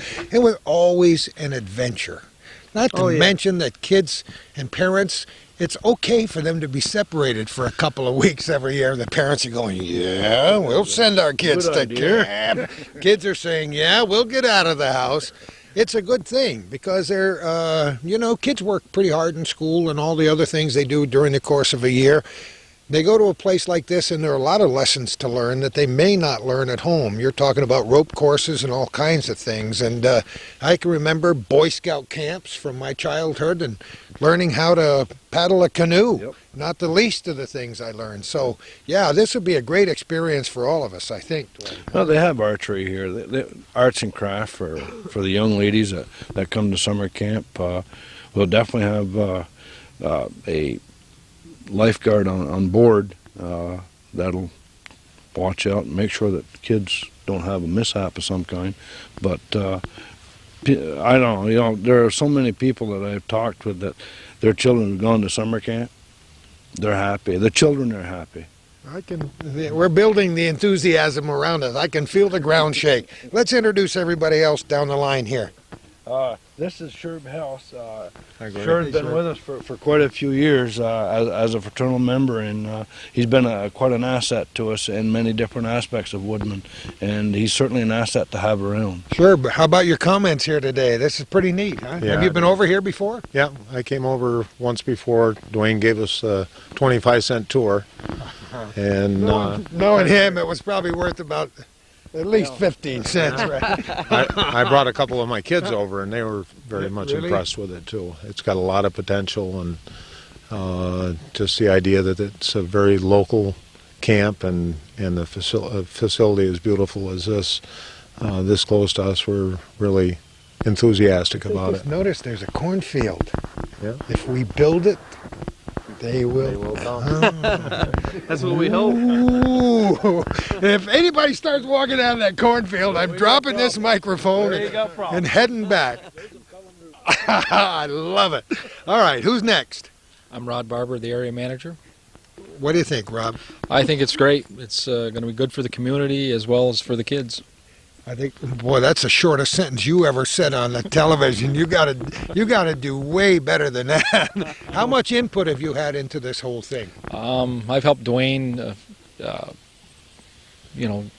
help him get it, and basically this is Dwayne's. He's really been the one that made the push, and he's gone way above and beyond to get it. Well, it's great to see something progress from a dream to a reality. And it's something that people have talked about for a long, long time. And to be standing here today and say, man, they're going to be in here and they're going to be kids swinging on those swings and ball games going on and arts and crafts and even you set a chapel down there too, didn't you? Yeah, we've got a chapel, and it'll be set up as a non-denominational chapel. They're certainly welcome to come in here with their church groups. We'll welcome them in here. I'll be checking out the food. Okay. And if the food's good, then maybe. All right, next, who we got over here? John Babby, field rep with Woodmen. How are you, John? Good, good. This is really a good day. I see the rain stopped again. Yeah. Just when we got to John, the rain stopped. Well, that figures, huh? So let's talk about this a little bit. Have you been involved? Yeah, I've been with Woodmen. I've been selling Woodmen for about 5 years. I've been with them about 20 years.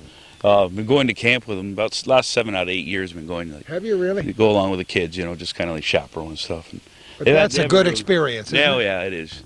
You have to go along and see the good time they have. They have a real great time. You had to be here to see it, I guess. You had to. Well, hopefully we will be here. Maybe we'll take a little spin over here next year. And if Calvin, I don't know, he'll never catch up to me, but if he ever becomes a senior, maybe he can. We'll get an old army tent for him to park next to my nice camper. I'm going to move back over here to talk to Dwayne. What? We've seen the outside of the buildings. What's inside them? Everything is set up on an individual basis right now. In the summertime, they use all of these buildings for campers.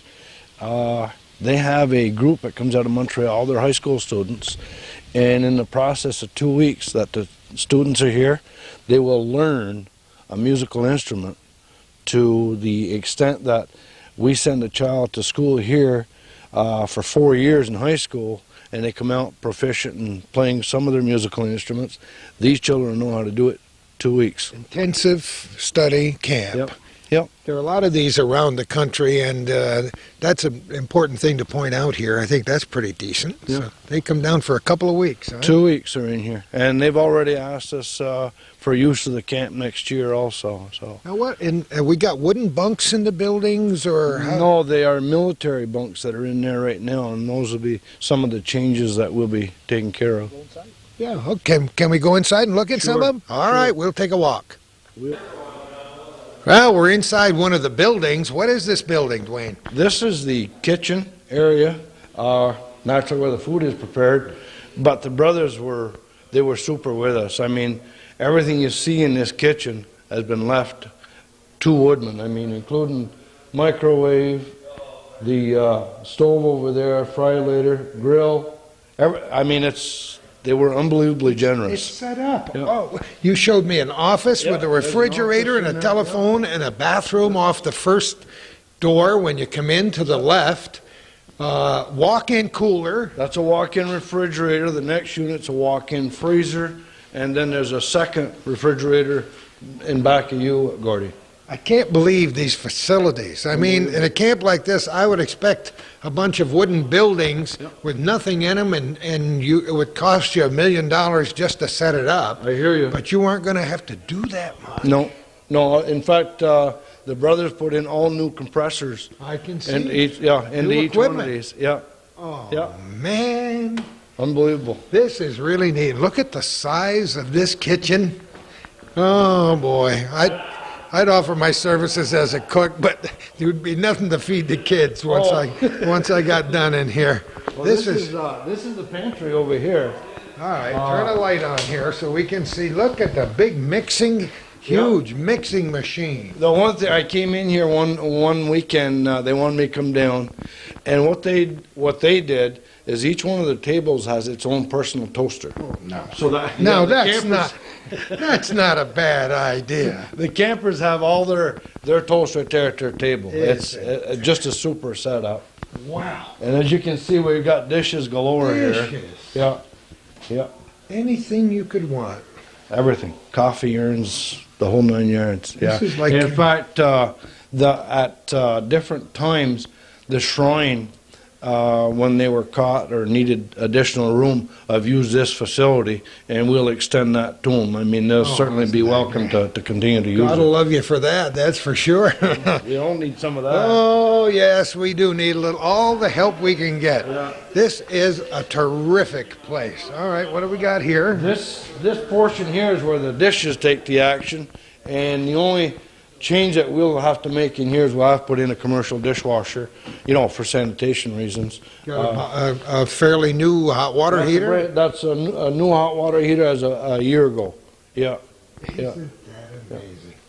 This is so neat. Now we got a little walk down here. Watch your step on the hose here, Calvin. And this is the dining room. This is the dining area.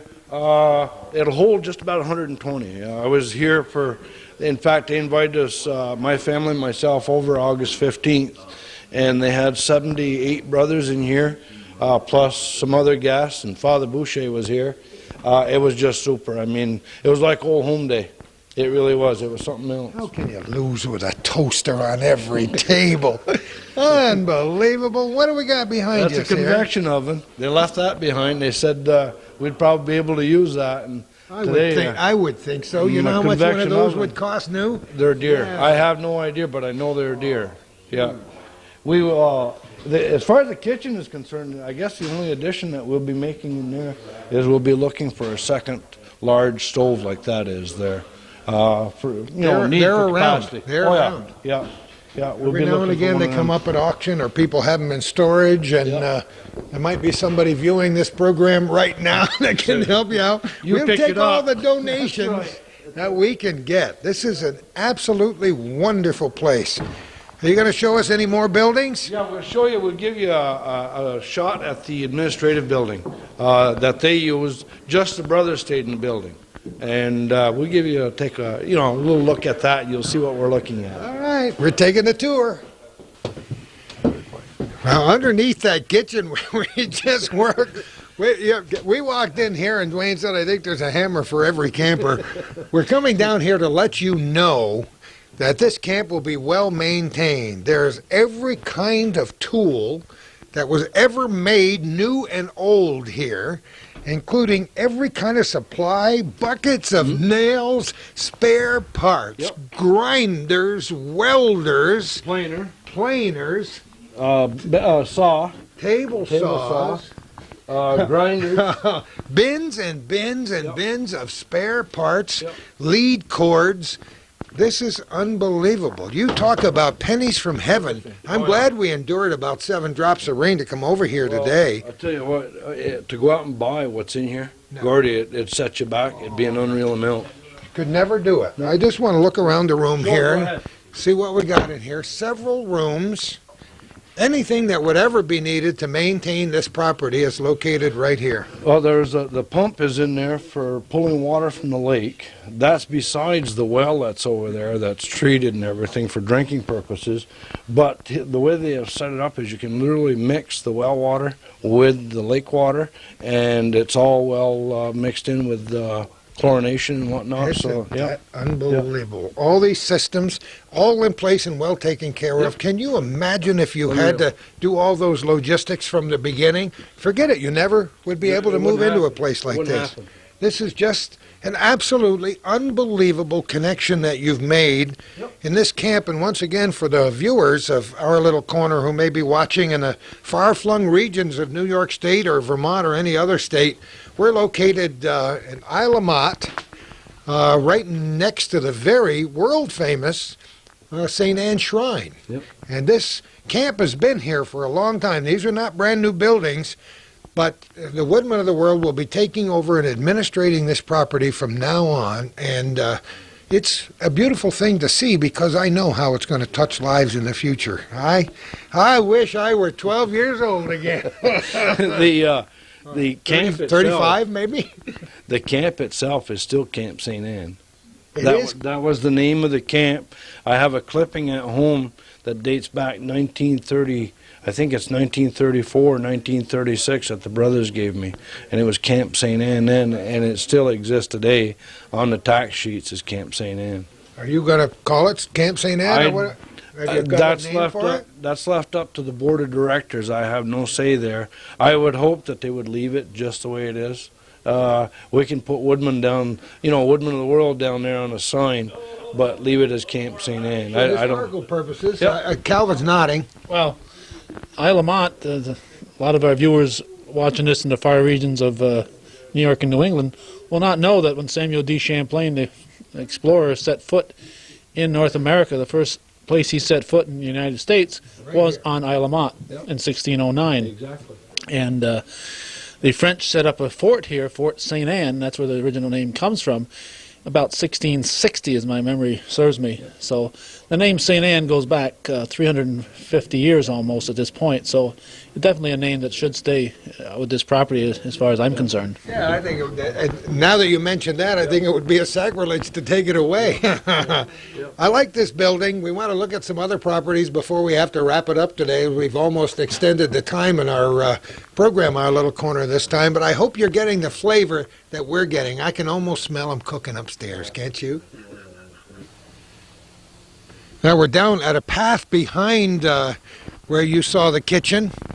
And walking down, it's a path actually that Calvin and I passed when we were driving up here. And I said, look at that path. He said, yeah, that goes right to the lake, right up to the camp. Yep. We're going to walk and talk here. And you're telling me, Dwayne, as we started down here, what you'd like to do here.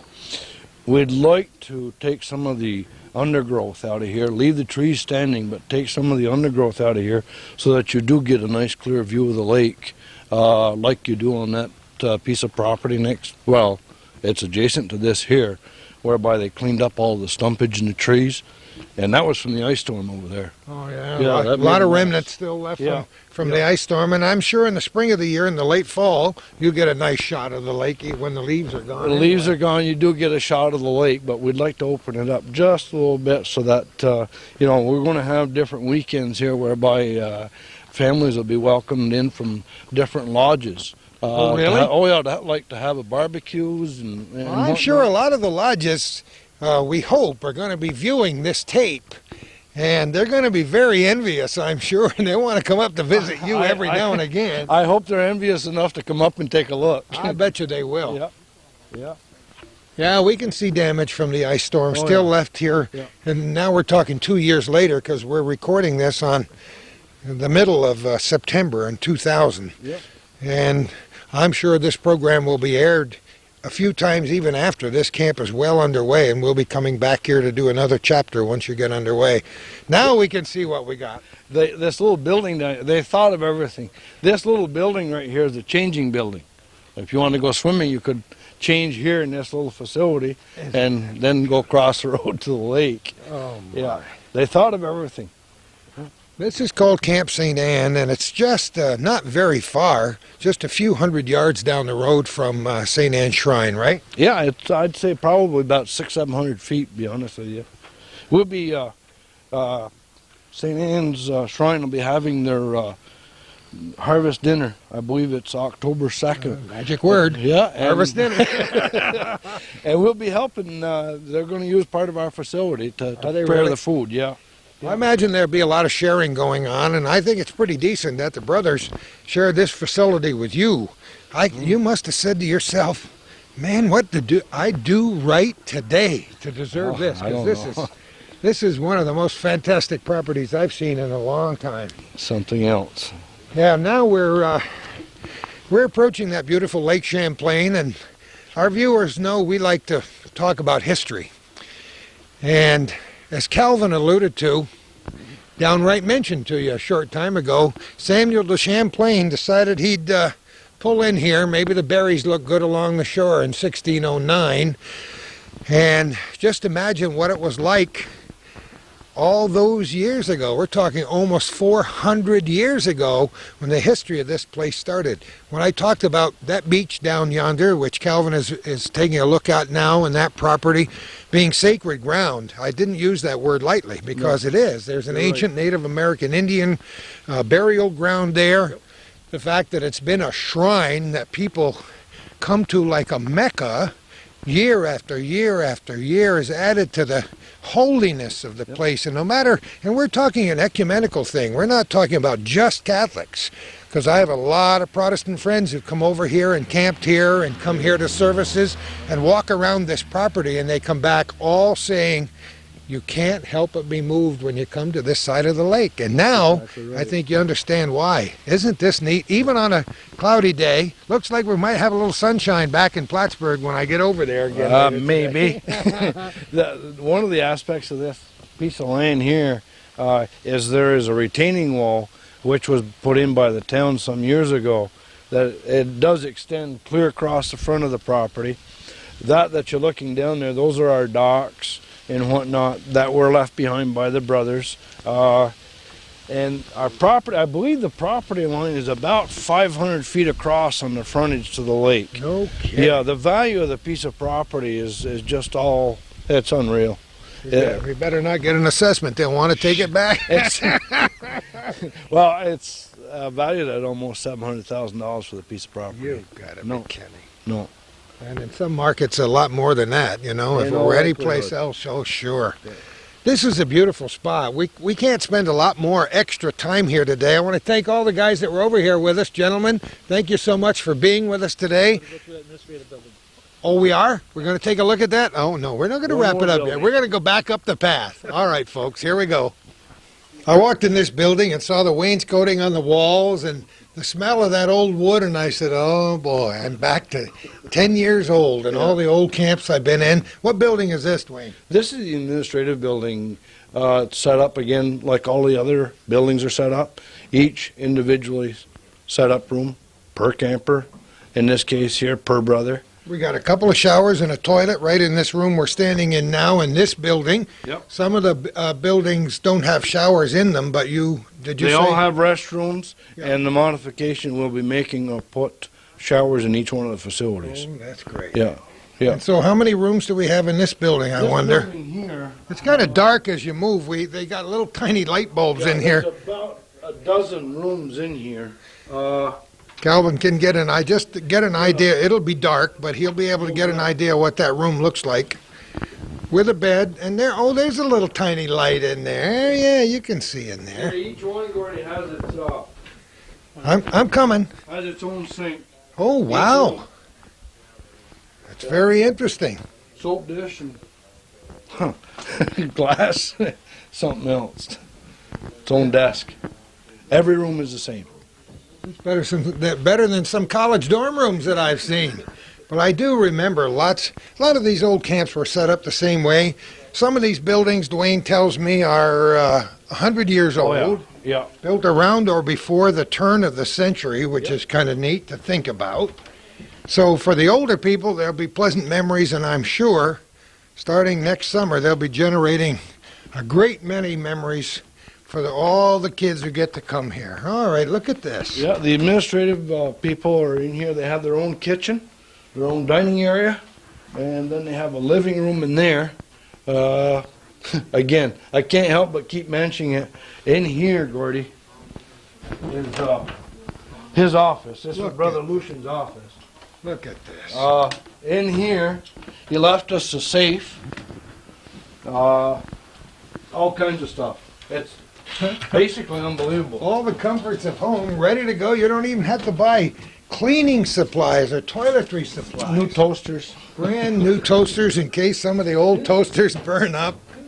This is, like I said, this is like Christmas in September. Got a little office and chair and a typewriter that's an old Royal. Boy, that's the kind that I took typing on in high school 45 years ago.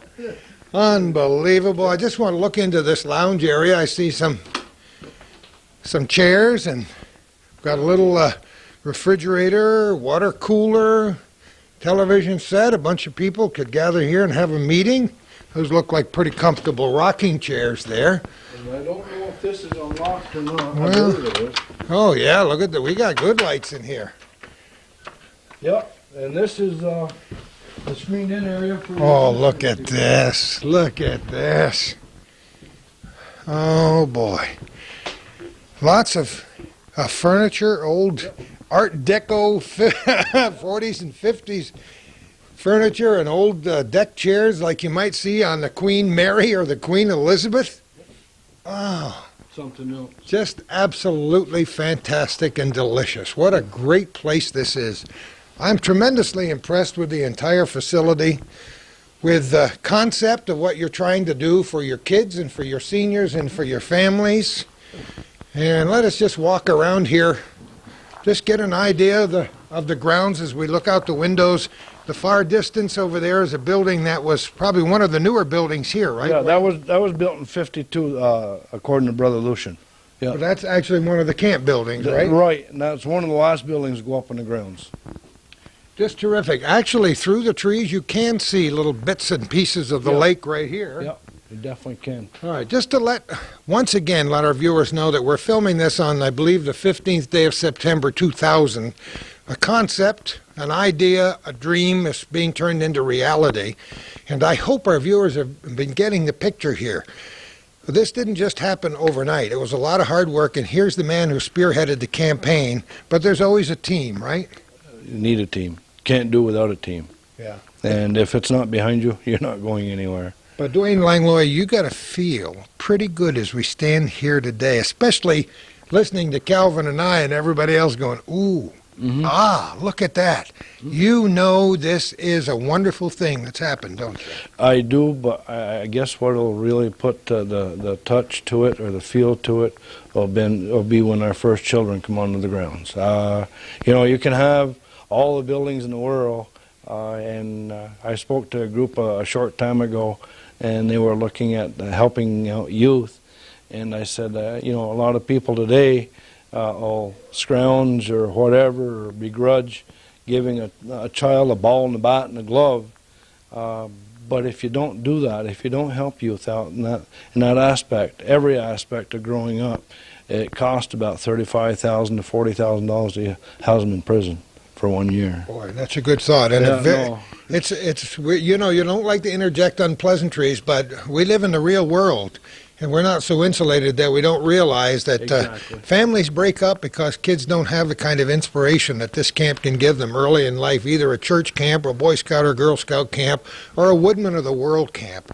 And this will be, I can just, in my mind, I love to think back when Samuel de Champlain came here, when the first kids played here. And I can just hear ball games from 70, 80, 90 years ago, and horseshoe games, and kids splashing in the lake, and all those wonderful sounds come flooding back to fill my spirit as we stand here today. And it's going to happen again, and that's the best part of it all. Something as good as this can't die. It won't die. I think that we would be remiss in every way, shape, or manner dealing with the aspects of life should this not, continue on for the next 2 centuries. This guy's a fighter. As I said to him off camera, if I ever have a team of any kind, I want him in my team. He's the negotiator par excellence. It's come time to wrap up our program today. Again, thanks to all the gentlemen who are here with us. Thanks to all our viewers for supporting our little corner, wherever it goes and whatever it does.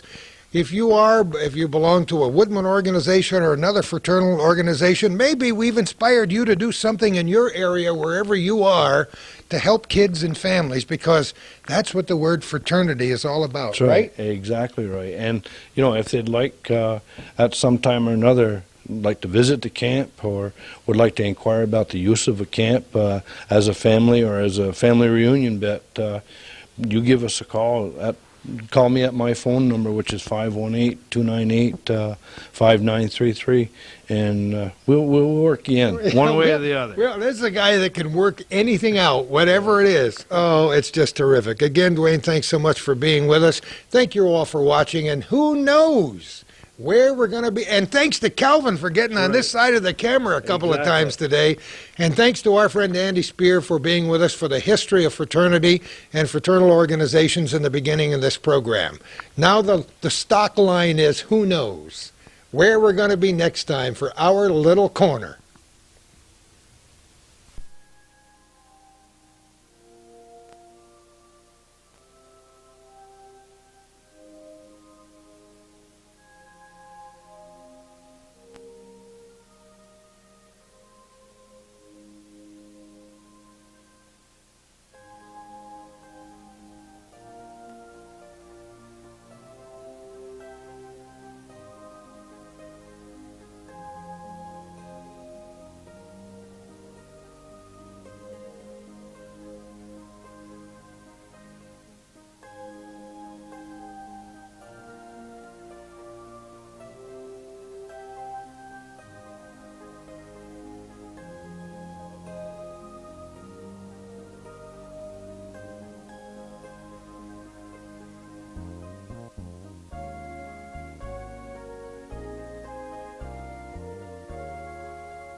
This is a special edition of Our Little Corner designed to tell people about the history of fraternalism and fraternal organizations in the various countries of the world, specifically here in the northern part of New York State and Vermont. We're starting our program here at what will be a wonderful youth camp for Woodmen of the World in Isle of Mott, across that great Veterans Memorial Bridge in Rouse's Point. On this side, many people have visited St. Anne's Shrine, which is right nearby. What we're going to do is begin our program today, and oh, hello there, by the way. Oh, how are you? I'm great. Dwayne Langlois with Woodmen of the World is going to talk a lot about this camp later on in the program. We thought it would be a good idea to meet with our friend Andy Spear at the Lodge in Chazy, New York, not far from the beautiful conservation area known as Lake Alice, where the geese come in the fall, and we love we love to take walks up there. We're recording this program on the 15th day of September. We'll give you a little bit of the history, show you some wonderful memorabilia that dates back 100 years or so, almost as old as I am. And then we'll come back to the camp at the end and show you through this camp. And I think you'll find it a marvel. So if you go and make a sandwich, make it a half a sandwich and enjoy this program called Our Little Corner.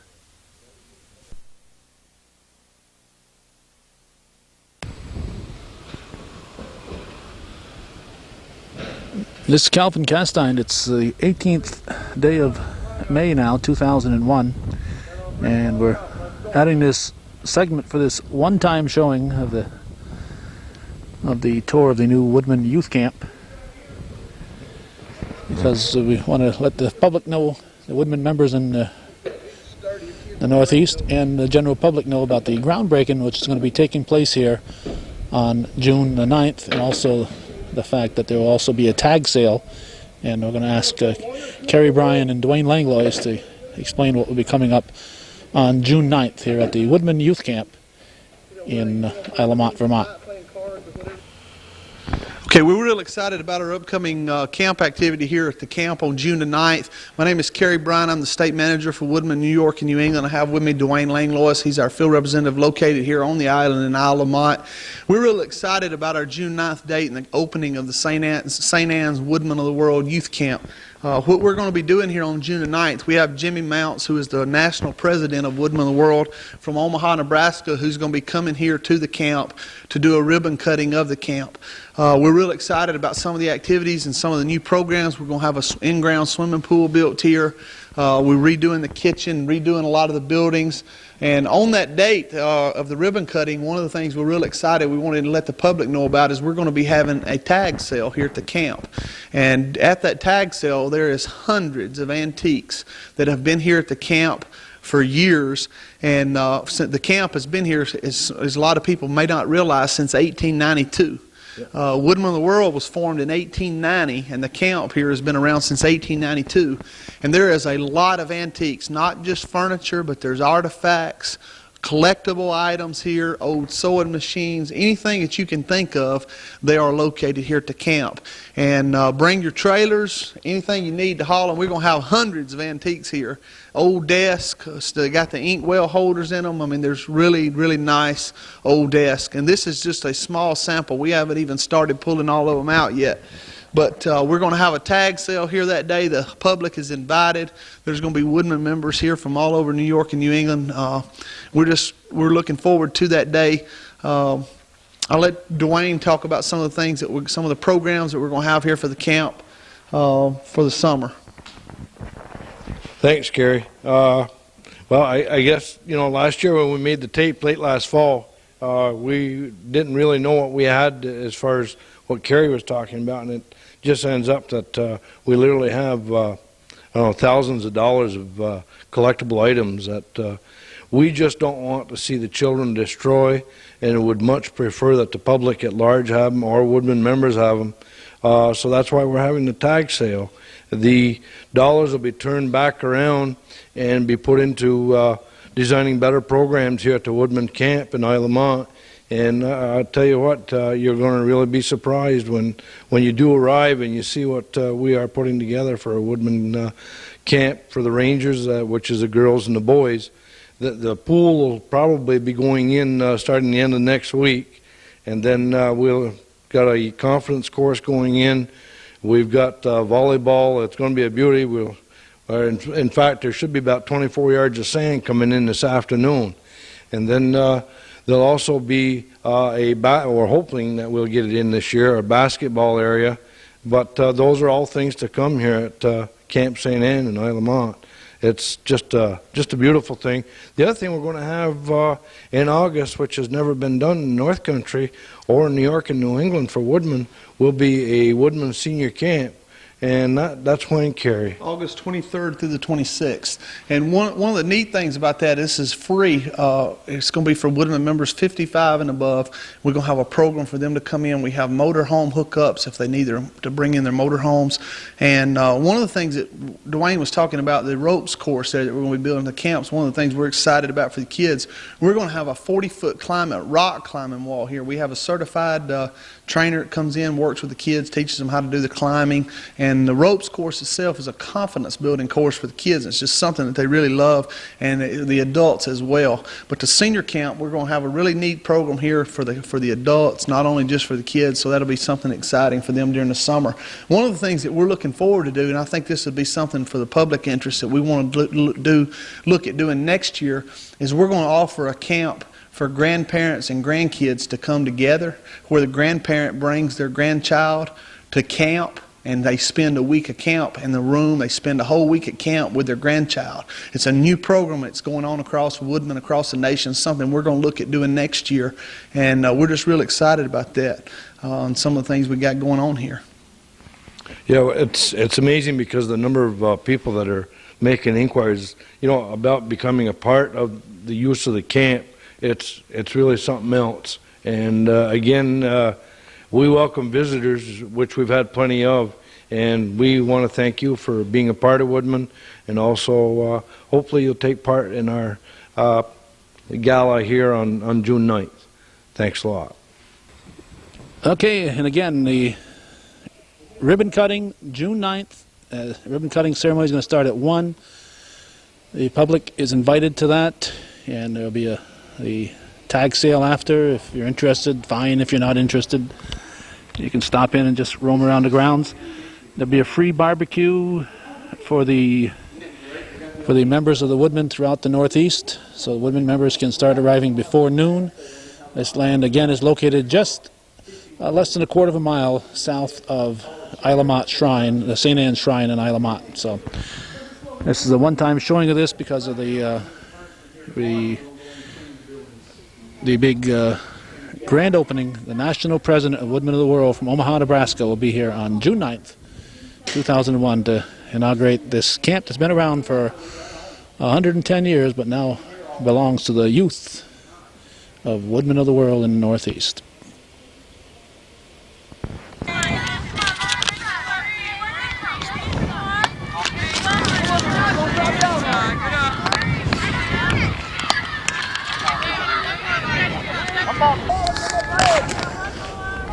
This is Calvin Castine. We're at Northeastern Clinton Central School. That was strike 3 to the first batter. That was Reynolds. And now this batter is Niederbuell, the second baseman. She is up here facing Lori Babby. She swings and misses. Saranac Lake Redskins. Yep, the Redskins. And Northeastern Clinton Central School Cougars. Every time we play the Redskins, I mentioned this could be the last time we see a Redskin. And very wisely, I think, they got new shirts and they got SL on them, no Redskin name, because when they changed the school nickname, which they're supposed to be doing this year, there'll be no more Redskins, so all those shirts would be obsolete. So very wisely, they got SL put on their new softball uniforms. This is Saranac Lake and Northeastern Clinton CVAC varsity softball. Game is starting, as you can see here, a little bit early. It's still 6 minutes before game time because we got some very inclement weather coming in. That's high for a ball. It's a little cool, kind of windy, but the sky is overcast and the clouds It looked like they're going to come down with a little rain on us before too long. It was a swing and a miss. That's a strikeout. Looked like it was out of the strike zone. So that's 2 down, 2 strikeouts for Babby. And it brings up